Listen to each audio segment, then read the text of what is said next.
All right, welcome viewers. I'm honored today to have Roger Stone as a guest. Roger Stone is a personal friend of mine and someone that we're all so happy that he's been vindicated recently. He's not facing prison time. I mean, personally, Lucie and I, as all the viewers know, are so happy about it. Thank you, Roger, for joining us. Look, Leo, I'm delighted to be here.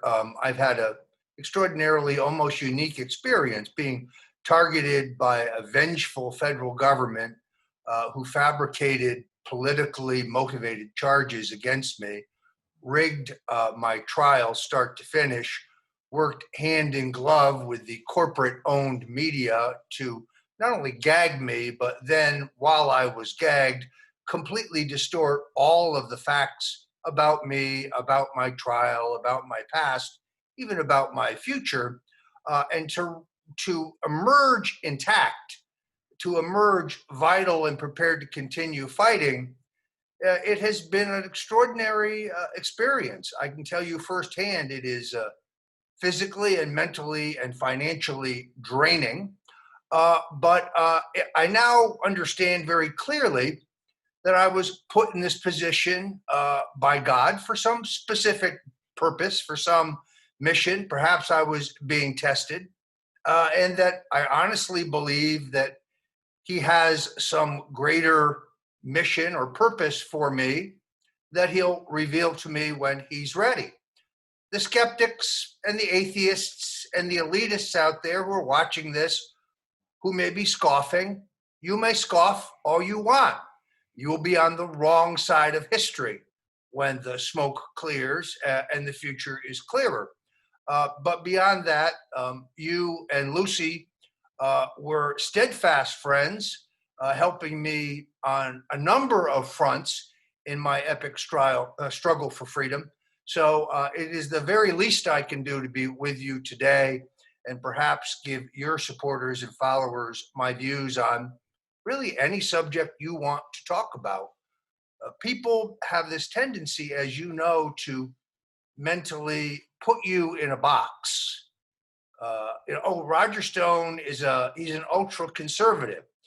Therefore, he must be against the legalization of cannabis, which I'm not. Or he must be against equal rights for gays and lesbians, which I'm not. Or he must, you know what I'm talking about. People just assume they know things about you.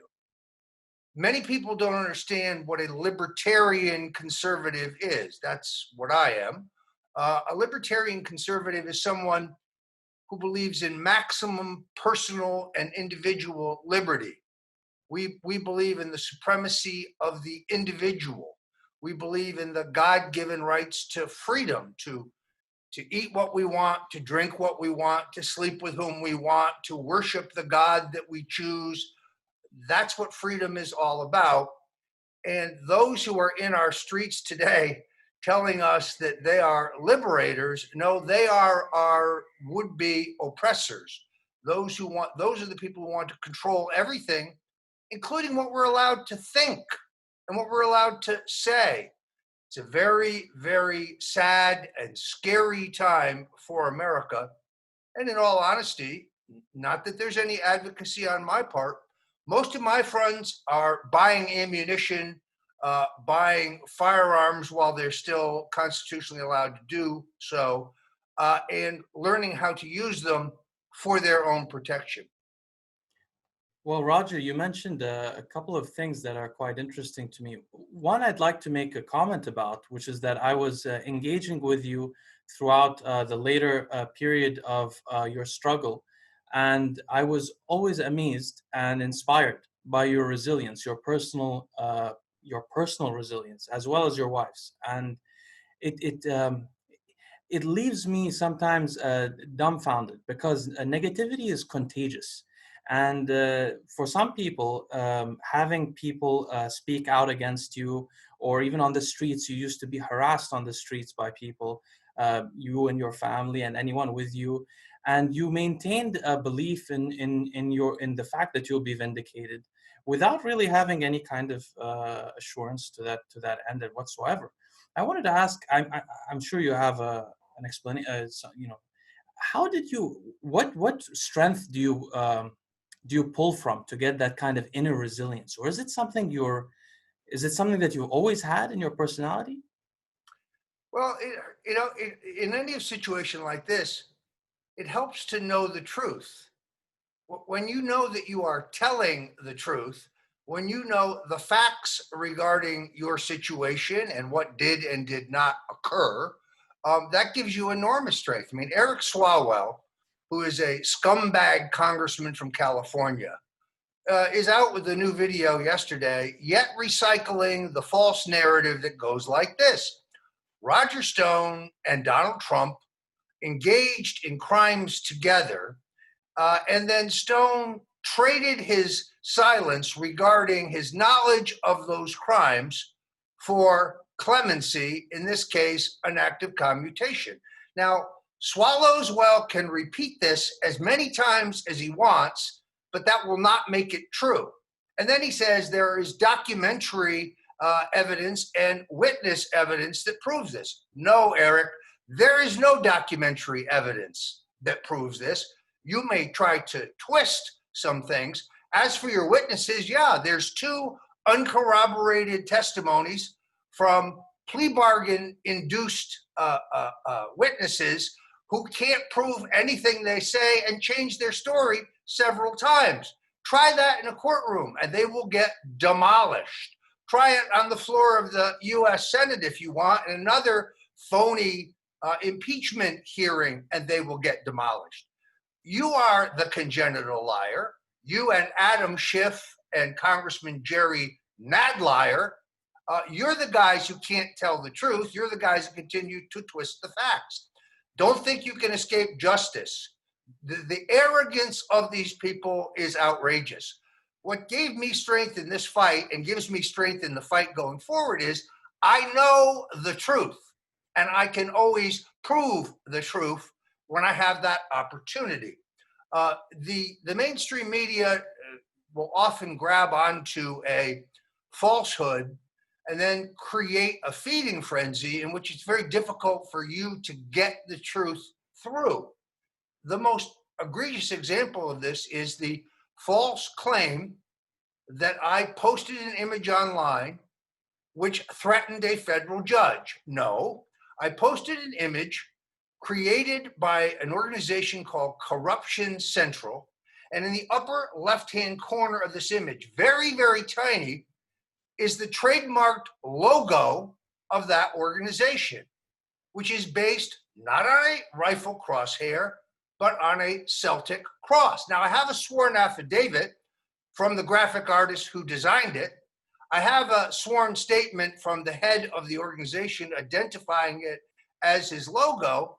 But once I posted it, and the people at BuzzFeed, who have never actually held a rifle with a scope in it in their hands, decided that this was something entirely differently. It read like this: Roger Stone posted an image with the crosshairs of a rifle over the judge's face, threatening a federal judge. No, that's not what happened. But try to break that information, try to break the facts through in the midst of a media feeding frenzy in which the BuzzFeeds and the CNNs and the MSNBC and the other corporately owned medias are just dedicated to distortion.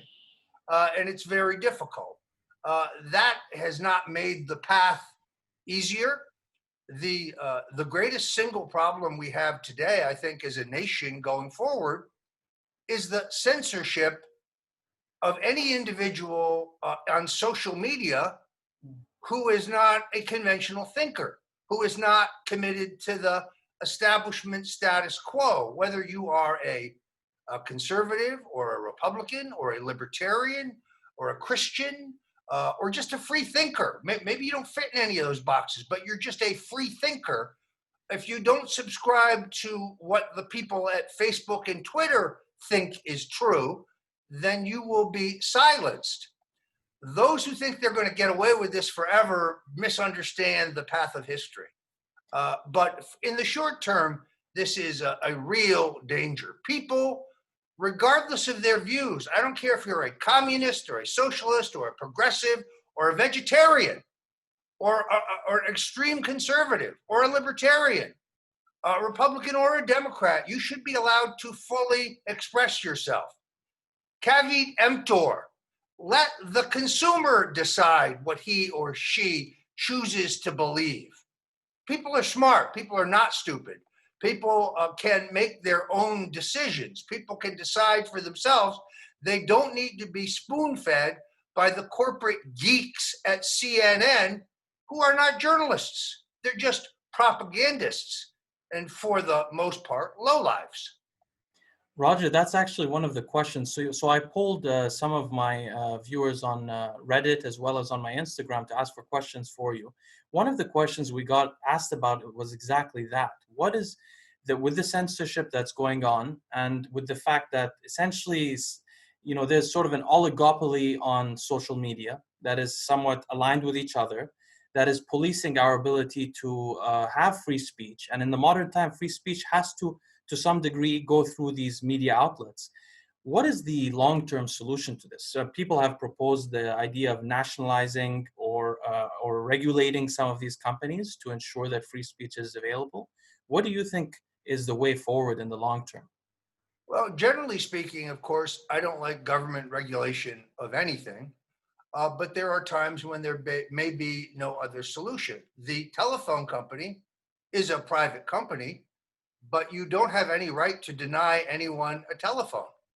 That's regulation. Uh, these monolithic, enormous social media companies are violating the antitrust laws and are operating in a monopolistic way. All one needs is an attorney general and a justice department with the commitment to the rule of law to act against them and force them to either act in a way which opens the doors to everyone or shut them down. A platoon of federal marshals could go into Facebook and shut them down. All it takes is will. We are a nation of laws. The laws are more important than the whims of Mark Zuckerberg. If this doesn't happen, then citizens, if the government will not serve the citizens, then the citizens will ultimately serve themselves.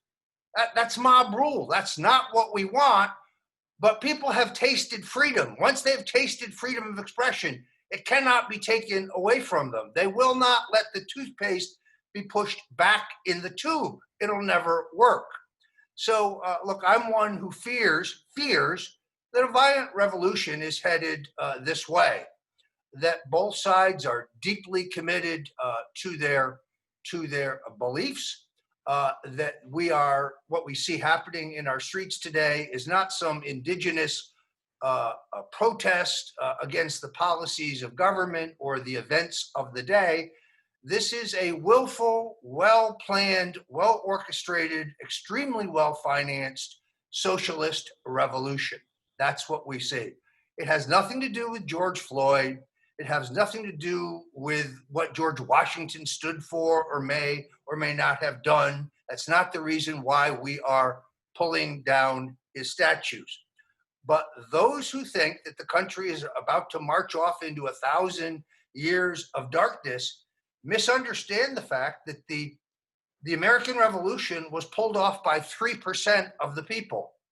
The rest of the people said, well, do we really want to mess with King George? I mean, maybe we should just accept these ridiculous taxes and let him run our lives from the other side of the globe. But 3% of the people, men and women of real, true belief in freedom, they were prepared not to accept that future, and they changed the face of the world. So I don't expect every citizen to march to the ramparts and prepare to do battle for the concept of constitutional liberty and freedom, but we don't need every citizen. We need that same 3%, and I'm convinced that they exist. That's actually one of the biggest questions, the most frequently asked questions, which is people wanted to know, do you think there's a potential for a hot Cold War in the future of the US? And are we in a hot civil war? And are we in a cold civil war at the moment? It's not really cold anymore, I think. We are in a cold civil war, which is getting warmer by the day. those who believe in our current system have shown enormous restraint. In some cases, restraint that I only pray that I could have shown in similar circumstances. But when a United States senator from Kentucky cannot walk the streets in the capital of the United States for fear of being attacked by a violent mob, those who have concealed carry weapon permits need to be prepared to defend themselves. I do not advocate a first strike against anybody. I don't advocate a violent assault against anybody. But at the same time, nobody should be roughed up, beaten, threatened, have their life threatened by thugs if there are others who are prepared to stand up and protect them. That's why I think Kyle Rittenhouse is a symbol, and I think he's a hero. And if there is a judicial system that thinks they're going to destroy him, well, I think they better think twice. The feeling that I think a lot of Americans feel when trying to defend their rights and protect themselves from the mob violence is that it seems whenever that someone does that or even threatens to do that in public, the judicial system goes completely against them, even in places that are considered conservative. What do you think is responsible for this? It seems to be injustices of law. Well, first of all, we now understand why George Soros and other leftists and anarchists have spent an enormous amount of time and money financing the election of local prosecutors, in some cases judges, why they have placed people who are like-minded within our system. But at some point, if the Constitution is not going to be followed, then there are no laws and there are no Constitution. God help us on that day. Conservatives like myself, we believe in the rule of law. That's why I think many have been slow to react, because this traditional view and our point, well, surely our military and our police will protect us. But I can tell you in the county where I live, the police have been instructed to arrest no one, because the system will not have your back. If you are a police officer and you arrest someone who's involved in the commission of a violent crime, you will be prosecuted, not the criminal. That the system will not protect you. This is just leading for a collapse of society. And when that happens, those who run around saying, well, I represent the government, will be met by people with a quizzical look on their face saying, what are you talking about? There is no government. That's where I fear we are headed. Do you think there's a level of foreign meddling or foreign intervention in escalating the conflict between the sides in the U.S.? For example, yes, I definitely do. But that's not surprising. You have a ruling elite in this country, specifically the Republicans and the Democrats, specifically the Bushes and the Clintons, who have chosen to sell out their country and its interest in return for lining their own pockets. Think about it.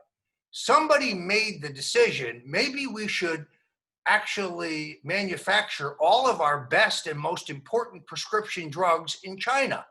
Maybe we should outsource all of that to China. Somebody made that decision.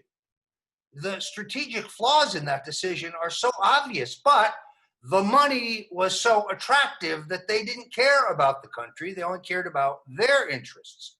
So I think that the principal country that is a problem for the United States today is the Chinese nation, China. It is not Russia. I'm not saying the Russians are sweethearts or that they are our friends, but I'm saying at least we have in common with them an opposition to Islamic terrorism. In the case of the Chinese, these people import virulent viruses to kill us. They steal our technology and our copyrights and our ingenuity online. They manipulate our currency. They infiltrate our institutions. China is our number one enemy in the world today. We have others, but China is not benign. One has to wonder why the media insists that Joe Biden, through his son, accepting $1.4 billion, that's billion with a B, does not compromise Joe Biden. How can he be a leader of the United States? How can he stand up to the Chinese when he's taken an enormous payoff from them? Oh, that's not true, you'll be told. Oh, that's irresponsible. No, it's not. It's completely true. His son is a drug addict reprobate. Nobody in their right mind would pay him $1.4 billion. We all know where the money was going. This is a legitimate issue. Don't listen to the people at CNN who say there's nothing wrong with any of this. Everything is wrong with this. That's actually a question I personally wanted to ask you, which is that we see that the Democratic Party in the US shifts attention constantly to Russia. And in reality, we understand, at least internationally in the world, that there is most nations outside the US are hedging their bets between the US and China, thinking that China will become the next world power, which is a concern for many people that care about freedom, because China has the largest concentration camps, I think, since World War II at the moment. Over 1 million people in concentration camps, what some people have called the genocide of the Uyghur people. And yet in the US, not much attention is focused on it. Is there, other than Joe Biden's son, do you think that there is a lot of Chinese payouts to the Democratic Party members or people on that side of the? I don't have specific proof of it, but you have a hard time explaining why the people in that party, they won't stand up to Islamic terrorism in any way. They won't be realistic about the threat that China poses to us. It's not based certainly on principle. I mean, let's recognize, for example, just an example of the violation of principle. John Lewis, the one-time great civil rights leader, who unfortunately morphed into a political hack, spent most of his career opposing the war on drugs because it was used as a vehicle for the illegitimate mass incarceration of hundreds of thousands, at this point, if not millions, of Black people. Yet when Donald Trump put forward the first legislation to change this, John voted against it. How could you justify that? So in other words, just because Trump is for something, he was against it. That shows that he had no principles to begin with, that it wasn't really the fight that he was interested in. It's a perfect example. The leaders of the Democratic Party will not stand up for anything that their party traditionally stood for. The state of Israel was essentially founded under Democrat President Harry Truman. But the leaders of the modern day Democratic Party will not stand up for the only democracy in the Middle East and the only responsible and reliable ally that we have in the region. If you think the Saudis are our friends, you're dreaming. The Saudis play a double game with themselves, never mind us. They're on both sides of everything when they're not busy oppressing their own people. And also dealing with China specifically. No question. Do you think that our right to bear firearms is under threat? No question. No question. If you look at this historically, whether it was Joseph Stalin or Adolf Hitler, the first thing that dictators do, the first thing totalitarians do, is to try to locate and confiscate all firearms, because the firearms are the means in which people have traditionally fought for their freedom in extreme circumstances. This is why the radical left has had an agenda of taking away guns for decades. Unfortunately, I don't think it will ever work because Americans are accustomed to their Second Amendment rights. They cherish them. They don't use them by and large for illegitimate purposes. Where we see that is in our urban areas where people who have access to firearms use them to perpetrate crimes. That's a small percentage of those who actually own firearms. But that is very definitely on the political agenda for the radical left. What do you think of Joe Biden's choice of Kamala Harris as a running mate? A Let me person. get, let me Yeah. get this straight. They want to defund the cops, but for vice president, they nominated the ultimate cop. This is someone who's incarcerated hundreds of thousands of Black people and poor people for the first time nonviolent crime of possessing tiny amounts of drugs, in this most cases cannabis, for personal use. This is someone who giggled about her own use of marijuana while incarcerating for impossibly long and harsh sentences people who did so when she was district attorney and attorney general in California. That's called hypocrisy. In some cases, she actually let people serve longer than the time they were sentenced to, so that the state could benefit from their incredibly cheap labor. She is just another globalist stooge. Um, Her origins in politics, I think most people know. She slept her way to the top. But I have a great idea for fundraising for their campaign.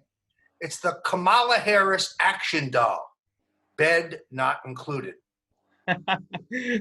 Okay, moving away from the current events for a minute, I wanted to ask you, Roger, because we had some questions. A lot of people ask, what made you admire President Nixon? You're very, very well known for your tattoo of President Nixon.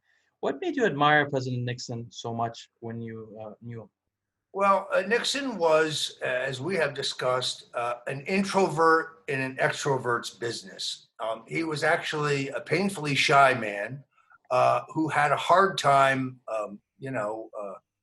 in small talk, who was never comfortable in his own skin, but he was an amazing big picture strategic thinker.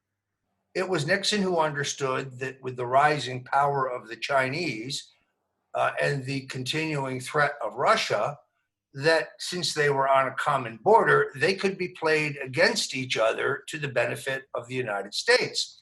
And he did this very skillfully, so skillfully that he got a strategic arms limitation agreement out of the Russians, that he was able to end the Vietnam War, that he was therefore able to make domestic reforms such as ending the military draft. He was able to desegregate the public schools. He launched the war on cancer. He gave us the 18-year-old vote. He unilaterally saved the state of Israel in the 1973 Yom Kippur War over the objections of his own National Security Council and his top national security advisor, Henry Kissinger. He was a man of enormous persistence. And that is the quality that I celebrate by having his image on my back, because he was an incredibly resilient man. He was an incredibly persistent man. He is someone who came from humble origins, who had no advantages handed to him. He was not born of great wealth or great privilege or great access. He was born to dirt poor parents who struggled to survive. He was subjected to not only a meteoric rise, going from being a lieutenant in the Navy to being vice president of the United States in only 6 years, going through the House and the Senate and the vice presidency. He also faced enormous setbacks, having the 1960 election in effect stolen from him by a far more glamorous and graceful and skillful and wealthy and entitled candidate, John F. Kennedy, who, by the way, I also think was a great president. He then suffered yet another stinging defeat in his attempt to become governor of California, really just an attempt to stay alive politically for yet another shot at the presidency. He then made the most miraculous comeback in American political history. There was a confluence of events, including the foul murder of President John F. Kennedy, the murder of Dr. Martin Luther King, with whom Nixon had a warm relationship, the Vietnam War, and then ultimately the murder of Robert Kennedy, that in a way that nobody could foresee, opened a path to power again for Nixon. because of Watergate, which is a contrived scandal, much like the Russian collusion scandal, but at a time when we had a monolithic media, and therefore there was no platform to mount a counterattack or a counter narrative from. His great accomplishments, such as peace with the Soviets, the end of the Vietnam War, opening the door to the Chinese, saving Israel, these great accomplishments are buried in the ashes of Watergate. The further and further away we get from the Nixon presidency, the better and better he will look because of the massive size of these accomplishments. I'm surprised to hear that Dr. Kissinger was against the aid to the state of Israel at the time of the Yom Kippur War. With that said, I wanted to ask you also about the John F. Kennedy, because we actually, as some viewers may not realize, you have a wonderful book on John F. Kennedy. I was wondering if you might be able to synopsize. Also, just for the viewers' note, this subject has been coming out a lot recently as ex-members of the mafia speak about the subject. And before they did, you exposed the subject in great detail in your great work on John F. Kennedy, which I recommend to the viewers to purchase, which you can find on Amazon.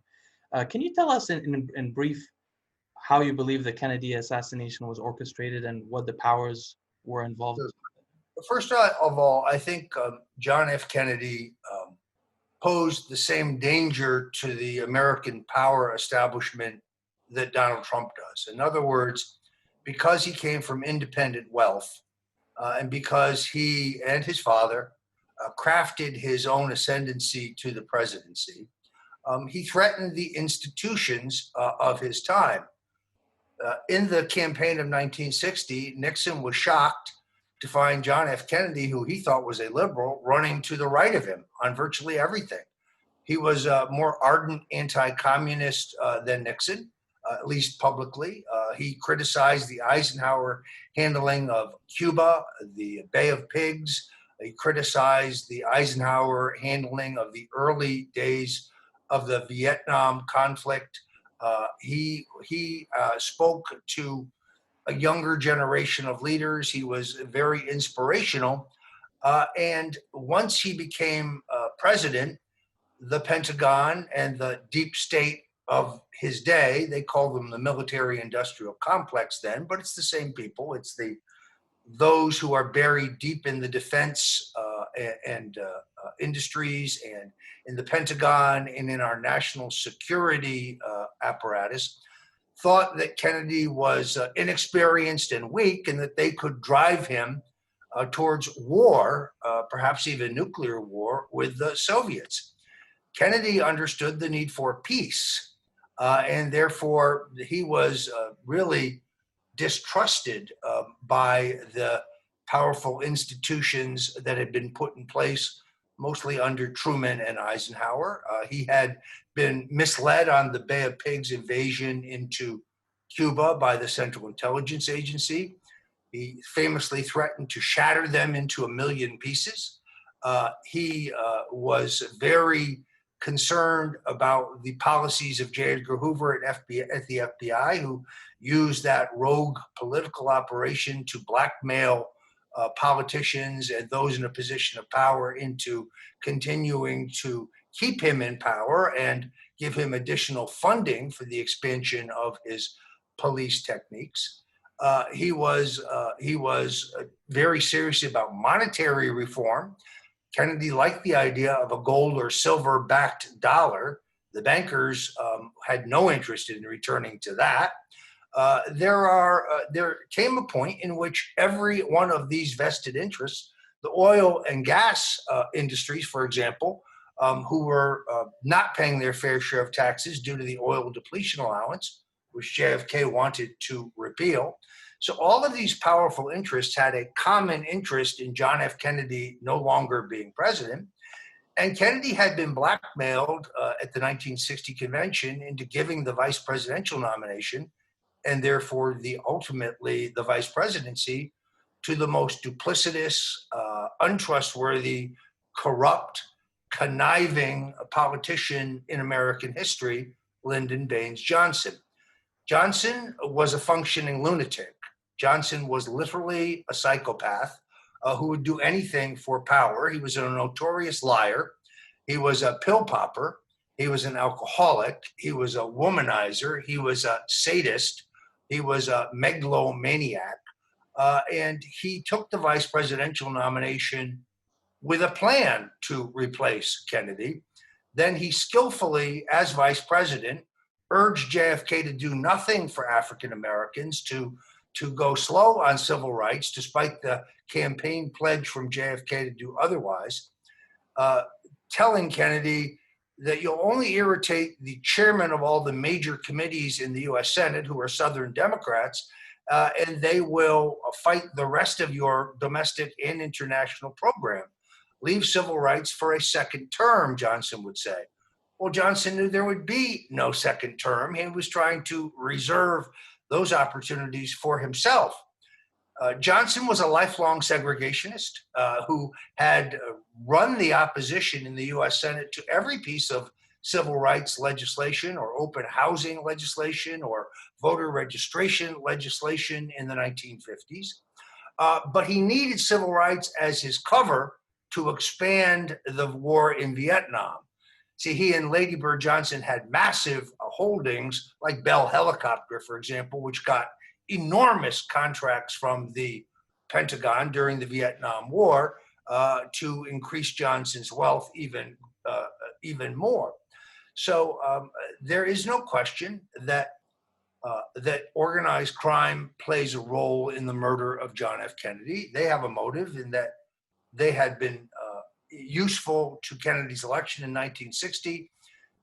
Ambassador Joseph Kennedy, John Kennedy's father, had assured the mob bosses that Santo Trafficante and Carlos Marcello, two of the biggest and most important gangsters of their day, would not be deported, as the Eisenhower administration was trying to do under a Kennedy administration. Those gangsters were then double-crossed, despite the fact that the mob came up with $1 million, which is huge money in 1960 for Kennedy's election. The motive of the Central Intelligence Agency is clear. They were angry about what they believed was Kennedy's failure of nerve at the Bay of Pigs, but was in fact their problem, their fault, because they were never honest with Kennedy about the need for air support for the indigenous Cuban rebels charging the beaches at the Bay of Pigs. They were also increasingly upset about noises Kennedy was making about withdrawing from Vietnam. They were also they had that motive. The bankers, their motive was clear. They did not want monetary reform. But the one thing that all of these entities have in common, whether it's the CIA, the FBI, organized crime, the financial interests, or Big Texas Oil, is Lyndon Johnson. Johnson plays a pivotal role with each one of them. So in my book, The Man Who Killed Kennedy, The Case Against LBJ, which is a New York Times bestseller, I outline using both eyewitness testimony, fingerprint evidence, and deep Texas politics, why Lyndon Johnson had the motive, means, and opportunity to kill John F. Kennedy. I think I make an overwhelming case, even though I'm not an attorney. There's not time here to make the full case, but the best place to buy this book is to go to stonecoldtruth.com and go to the store where you can get a signed copy of this masterpiece. If you read this book and you conclude that Roger Stone's crazy and Lyndon Johnson didn't do it, I'd be very surprised. As would I. Well, I'm conscious of your time. I want to ask you about your opinion on the Maxwell, Epstein and Maxwell. Ghislaine Maxwell has been arrested recently. She's in jail. What do you think is the fallout that may occur if she cooperates with the government? You have an opinion that you've voiced to me before about the danger that Epstein posed to some of the powers that be. Could you tell our audience a little bit about that? Sure. I mean, if you go to my book, The Clintons' War on Women, I'm the first American writer to expose the full story of Jeffrey Epstein and his relationship with the Clintons, and the fact that he was operating an international sex trafficking ring, that he had personally involved in the rape of hundreds of children, that he was truly evil, and that he was getting a pass from not only the state of Florida, but the U.S. attorneys and the Department of Justice during the Bush administration. I believe that Epstein worked for American intelligence agencies, but not solely and not exclusively. I think he was essentially a blackmailer for hire.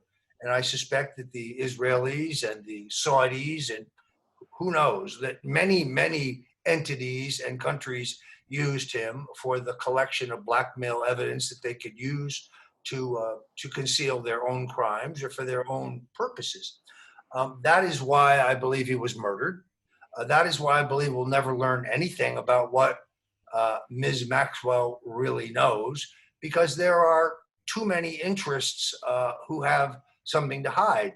You can bet that the pressure today from the British royal family on the US government to silence anything Maxwell knows about the British royal family is intense. That's just one example. For those who are really interested, I really urge you to buy my book, The Clintons' War on Women.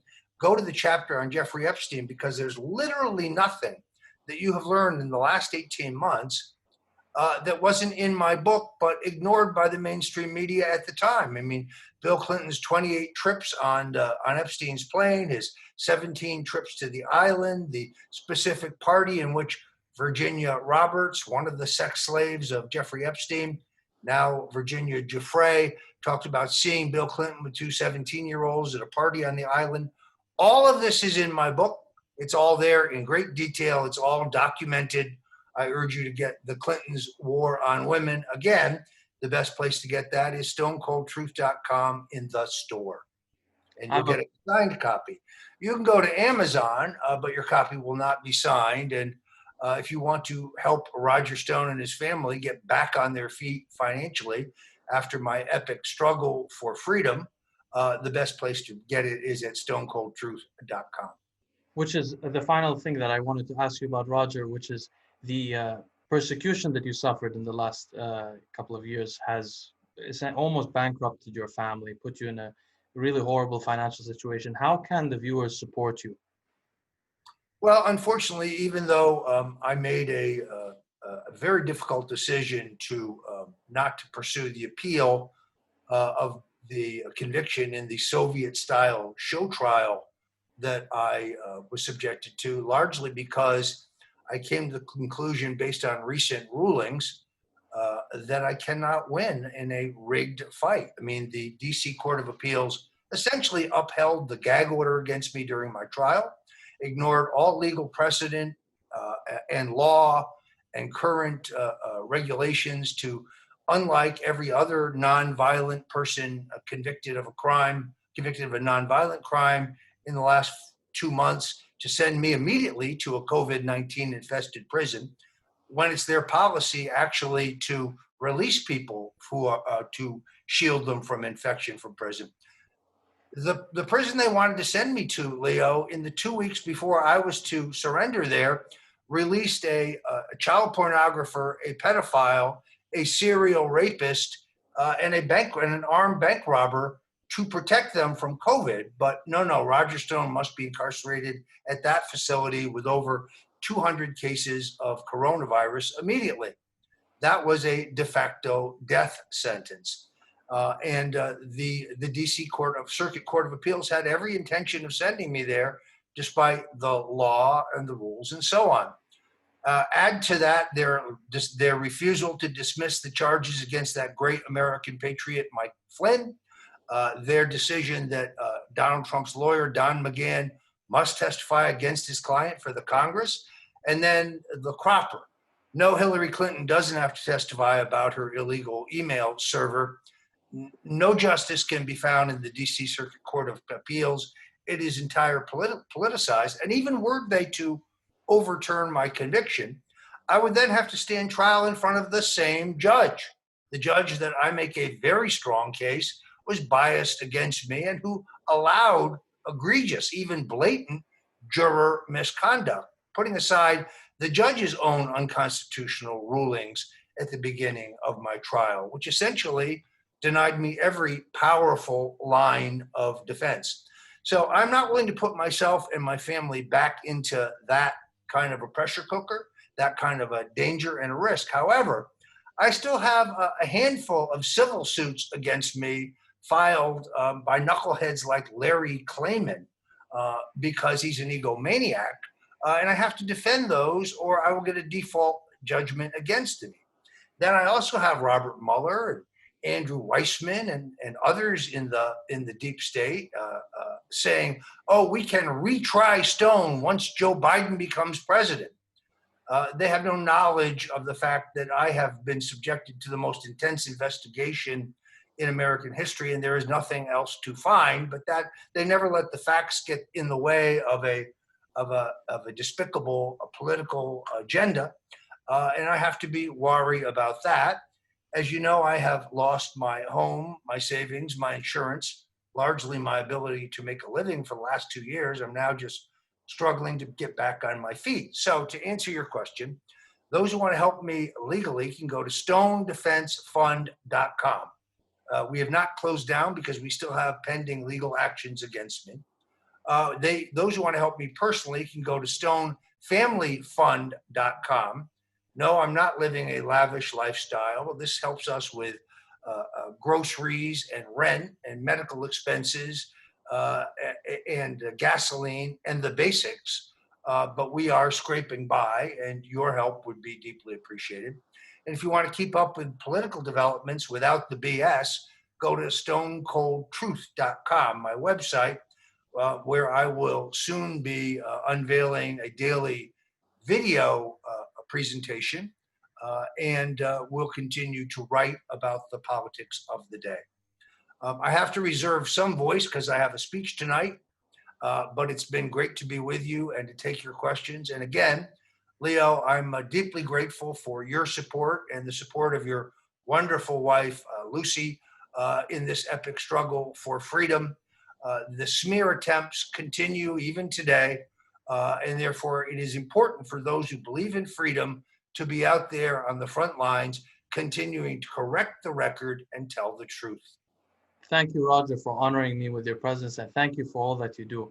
I hope to see you soon in person. God bless you.